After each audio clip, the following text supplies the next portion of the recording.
আমার বাবার কষ্টের জীবন আমি তাকায় তাকায় দেখেছি। বাবাই কোমরে মাজায় গামছা লাগায় মানুষের বাড়ি কাজ করে খানা নিয়ে আসতো। এমনও ঈদের দিন গেছে একটা নতুন জামা আমার বাবাই দিতে পারে না। মাঝে মাঝে তাকায় দেখতাম আমার মায়ের কাছে বাবাই বসে বসে কান্না করে। আমি বলতাম, রে ও মা, বাবাই কেন কাঁদলো? মা বলতো, তোরে একটা জামা দিতে পারে নাই, দুঃখে তোর বাবাই কান্না করেছে। এমন কষ্টের জীবন বাড়ায়া তোমার ঘরে আসছি। কারি সাহেব আজকে আল্লাহর কাছে দোয়া করে গেলেন, কিন্তু দেখে যেতে পারলেন না যে হাফিজুর রহমান কেমন হয়ে গেল। আমার হাত আর তার হাত এক জায়গায় নিয়ে এইভাবে উঠায়া উজানি বৈশা ঘরে বৈশা দোয়া করতেন, আল্লাহ আমার হাতের সাথে ওর হাতটাও তুমি কবুল করে নেও। আমি চাইও ভালো একজন আলেম হবে আর একটা বড় মাদ্রাসা করুন। আজকে ঢাকার শহরে রমজানের শেষের দিকে মাদ্রাসা ঢালাই দিলাম 7,500 স্কয়ার ফিট ছাদ। মাদ্রাসা চলতেছে, কিন্তু কারি সাহেব দেখে যেতে পারলেন না সেই দোয়ার মাদ্রাসা। আমার বাবা মা জীবনে ভালো এলেম অর্জন করতে পারেনি, মাদ্রাসায় পড়তে পারেনি। কষ্ট করে করে, কত কষ্ট করে করে লেখাপড়া শিখাইলে, মাদ্রাসায় পড়াইলে। আমার চাচা দাদা বলেছিলেন, আর পড়ান লাগবে না, ছেড়ে দাও। আমার বাবা যদি ঠান্ডা হয়ে যাইতেন, খোদার কসম এই পথে আর আসার কোনো সৌভাগ্য হতো না। উজানির জমিনে ঘুমন্ত কারি ইব্রাহিম রহমাতুল্লাহ আলাইহির 11 সন্তানের ছোট সন্তান কারি মনজুর আহমদ রহমাতুল্লাহ আলাইহি আমার আব্বাকে এত ভালোবাসতেন। আমাদের বাড়িতে শত শতবার গিয়েছেন সেই কুয়াকাটা। একদিন কয়, সন্তানটারে আমার হাতে দাও। ঢাকা আসার পরে আমাকে নিয়ে আসলেন কচুয়া মাদ্রাসার ভেতরে। আর ওই উজানির কারি ইব্রাহিম রহমাতুল্লাহ আলাইহির কবরের কিনারায় গিয়া 11তম সন্তান গিয়া আমার আব্বার হাতটা ধরে নিয়ে বলতেন, আব্বা জান, কুয়াকাটার একজন গরিব মানুষ আপনার দরজায় দাঁড়ানো আছে। এই গরিব মানুষটা বড় মুখলেস মানুষ, বড় তাকওয়াওয়ালা মানুষ, আপনার মহব্বতের বান্দা। বাচ্চার মতো যেমন বাবার কাছে আবদার করে এমন আবদার করে, আব্বা জান, বাবা জান, এই গরিব মানুষটার সে কবর জিয়ারত করে আল্লাহর কাছে একটু দোয়া করবেন, আল্লাহর কাছে বলবেন। আব্বা জান এখনো বলেন আর মাঝে মাঝে কান্না করেন। উজানির কারি মনজুর আহমদ রহমাতুল্লাহ আলাইহি, যিনি চরমনায়ের বছরে 2 বার মাহফিলের স্টেজে সূরা হাশরের শেষ 3 আয়াত তেলাওয়াত করতেন, যার তেলাওয়াত এখনো ক্যাসেটে শুনলে চোখের পানি ধরে রাখা যায় না। এরে নবীর উম্মতের দল, গাছ একদিনে বড় হয় না, আস্তে আস্তে বড় হয়। মানুষ একদিনে ভালো হতে পারে। জানির কারি সাহেব কারি মনজুর আহমদ 11 জন সন্তানের সর্বশেষ সন্তান। আমার মনে আছে বারবার আমাকে নিয়ে দোয়া করতেন, আল্লাহ ওই কুয়াকাটার সন্তানের নিয়ে আসলাম, তুমি তার একজন ভালো আলেম বানায় দাও আল্লাহ। আজকে আল্লাহর কাছে দোয়া করে গেলেন, কিন্তু দেখে যেতে পারলেন না যে হাফিজুর রহমান কেমন হয়ে গেল। আমার হাত আর তার হাত এক জায়গায় নিয়ে এইভাবে উঠায়া উজানি বৈশা ঘরে বৈশা দোয়া করতেন, আল্লাহ আমার হাতের সাথে ওর হাতটাও তুমি কবুল করে নেও। আমি চাইও ভালো একজন আলেম হবে আর একটা বড় মাদ্রাসা করুন। আজকে ঢাকার শহরে রমজানের শেষের দিকে মাদ্রাসা ঢালাই দিলাম 7,500 স্কয়ার ফিট ছাদ। মাদ্রাসা চলতেছে, কিন্তু কারি সাহেব দেখে যেতে পারলেন না সেই দোয়ার মাদ্রাসা। জায়গা নাই, 2-3 বছর ধরে বাইতুল্লাহর গিলাফ ধরে ধরে কানলাম, আল্লাহ একটা জায়গার ব্যবস্থা করে দাও। 3টা বিল্ডিং ভাড়া চলতেছে। অল্প অল্প টাকা দিয়ে 11 কাঠা জায়গা বানা করলাম। 2-3 বছর লাগায় টাকা শেষ করতে পারি।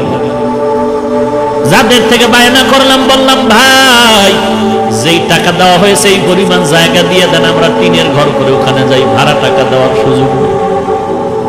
পরামর্শে যখন সিদ্ধান্ত হলো আমাদেরকে দলিল দিবে, আমরা বাউন্ডারি ওয়াল করতে শুরু করলাম।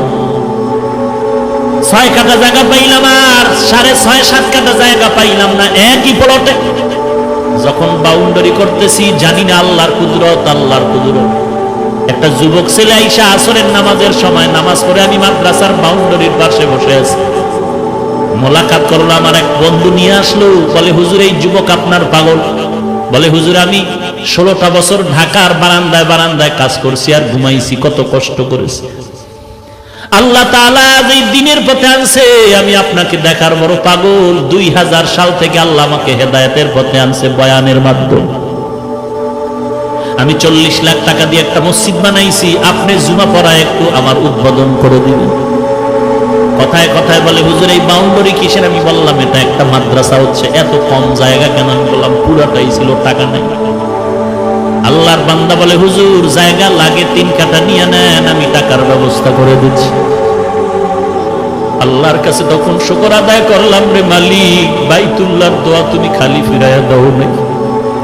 না হয় এই যুবকের আমি জীবনে দেখি নাই, যুবক আমারে দেখে নাই, কোথা থেকে তুমি কুদরতি ভাবে নিয়ে আসছো।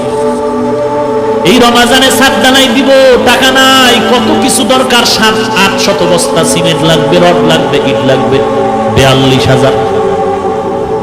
কি করবো? আমি একটা ইফতারের অনুষ্ঠান করে সবাইকে বললাম মাদ্রাসার এই হালাত দোয়া করবো।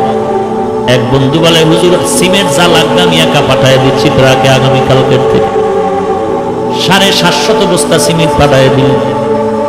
আর এক আল্লাহর বান্দা বলে হুজুর আমি ট্রাকে আপনার 42,000 ইট আমি পাঠায় দিচ্ছি। রডের ব্যবস্থা নাই, এক আল্লাহর বান্দা রড দিলেন, কিছু আর এক বান্দা দিলেন। এরকম হতে হতে কাজ হয়ে গেল। দিনের কাজ এরকম বেজে থাকে না যদি ইখলাস নিয়ে চলা যায়। আল্লাহর অভাব নাই, বান্দার অভাব আছে, আমার মাওলার দরবারে অভাব নাই। বান্দার কাছে যতবার বলো স্যার কিছু দেন কিছু দেন, তুমি আমার আল্লাহর কাছে যদি একবার চাইতে এত চাওয়া লাগতো না, পেয়ে যাইতে। এরপর দারানের মা, তুমিও মা, খাজা মঈনুদ্দিন চিশতি আজমিরির মাও মা, ও কচুয়া এলাকার মা তুমিও মা, বড় পীর আব্দুল কাদের জিলানীর মাও মা, কারি ইব্রাহিম রহমাতুল্লাহ আলাইহির মাও মা। মনটা কি চায় না তুমি একজন কোরআনওয়ালার মা বাবা হয় কবরে যাও? দুনিয়াটা কিছুই না রে মা। আজকে তোমারে মার্কেটে না নিলে স্বামীর সাথে ঝগড়া করো, মন মতো চাহিদা পূরণ না করলে ঝগড়া করো। এক বক্তা সাহেব বয়ানে বলে মহিলারা এত বেপরদায় চলে কেন? মসজিদে ঢুকতে না দেওয়ার কারণে।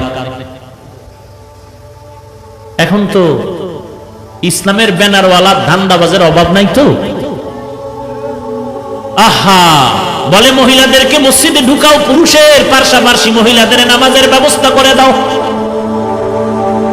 বক্তা সাহেব বলে মহিলাদেরকে মসজিদে ঢুকার সুযোগ না দেওয়ার কারণে মহিলারা বেপরদায় চলে। আমি জবাব দিয়া বললাম আমাদের গোষ্ঠী শুদ্ধ বহু হাজার লাখ ওলামায়ে কেরাম যারা হকের পথে আছে, এদের স্ত্রীরা তো কোনোদিন মসজিদে যায় না, বরং অনেক হাজী সাহেবদের স্ত্রীরা হজে গিয়া বেপরদায় বাইতুল্লাহে দৌড়ায়। অথচ আমাদের মা আমাদের চাচিদের নিয়ে হজ করলাম, আলহামদুলিল্লাহ আমাদের মা চাচির চেহারাটা মক্কায় বসিয়াও কেউ দেখতে পারে না। আর ওই চাপাবাজের দলেরা মেয়ে নিয়া মহিলাদের নিয়ে হজে গিয়া কয় চেহারা খোলা রাখা যাবে, ফতুয়া একটু তিল পাইয়া তাল বানায়া পুরা বেপরদায় চলে, গুনাহ হয় খবর নাই, ফতুয়াবাজি করে। এরে নবীর উম্মতের দল, এরে পর্দার আড়ালের মা, তুমি একজন নারী হিসাবেই দুনিয়াতে বেঁচে থাকার জন্য আল্লাহ পাঠান নাই। তুমি একটা সন্তানের মা হিসাবেই পরিচয় দিলে চলবে না রে মা। তুমি একজন স্বামীর স্ত্রী পরিচয় দিলেই যথেষ্ট হবে না রে মা। তুমি একজন মায়ের কাছে সমাজ আর জাতি অনেক কিছু পাওনাদার। তুমি মায়ের কাছে জাতি চায় একটা আলোকিত সন্তান, তুমি মায়ের কাছে জাতির আশা হলো আলোকিত একটা সমাজ। তুমি মায়ের কাছে জাতির আশা আলোকিত একটি পরিবার। ও পর্দার আড়ালের মা, তুমি যদি আলোকিত সন্তান দুনিয়াতে উপহার দিতে চাও, তুমি মা যদি একজন আলোকিত সন্তানের মাধ্যমে সমাজ আলোকিত করতে চাও, মা তোমার অনেক ত্যাগ স্বীকার করতে হবে, যেমন ত্যাগ স্বীকার করেছিলেন খাজা মঈনুদ্দিন চিশতি আজমিরির মা।